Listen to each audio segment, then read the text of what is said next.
Donc, en Peul même, il y a 2 termes pour désigner la langue. Il y a le pulaar, qui correspond à ce que nous disions tout à l'heure, la zone occidentale.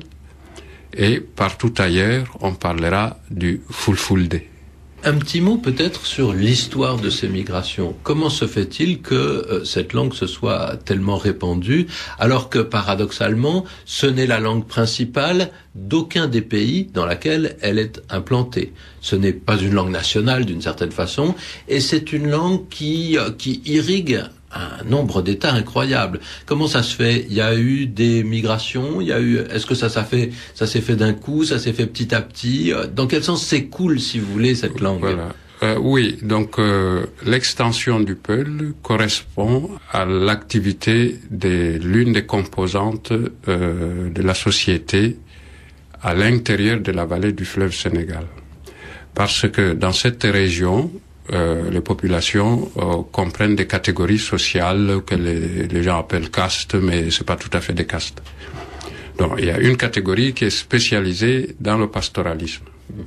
Un mot sur ce qu'on appelle le pastoralisme, c'est le fait d'avoir des troupeaux. Voilà, c'est l'élevage essentiellement des bovins, et il y a aussi un élevage de moutons assez important.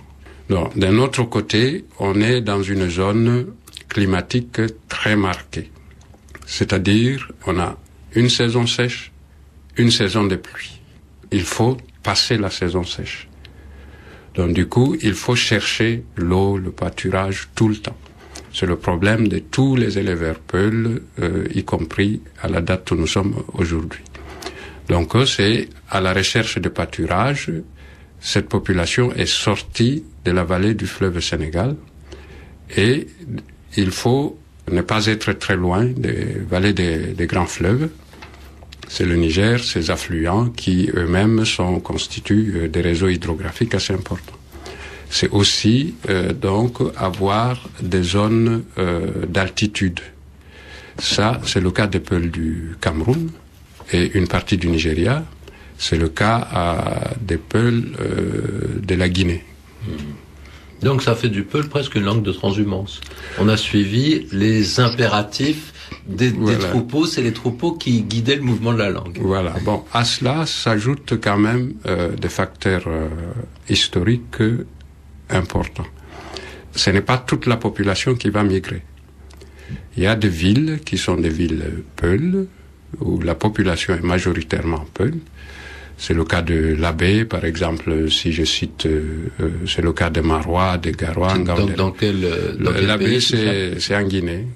Mais une partie qui se sédentarise et une autre qui continue le chemin.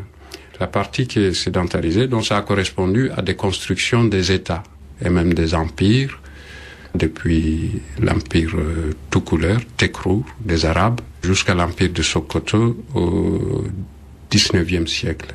Donc il y a des implantations des États qui se sont construits autour. Donc une partie de la population va être nomade, une autre partie sédentaire, et ce qui donne, une société très complexe. Ouais. Est-ce qu'il y a des endroits où les Peuls sont majoritaires?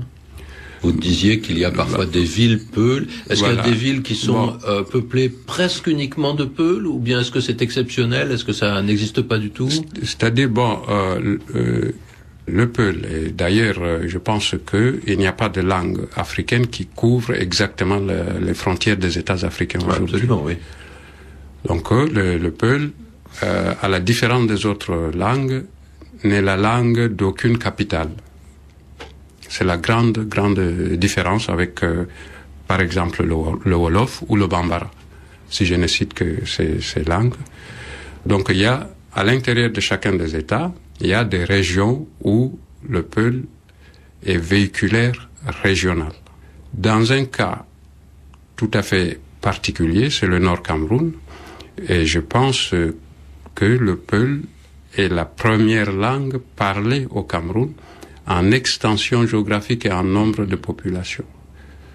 Donc ça donne des configurations très complexes, avec des variations, et chaque chose est à relativiser dans le monde Peul.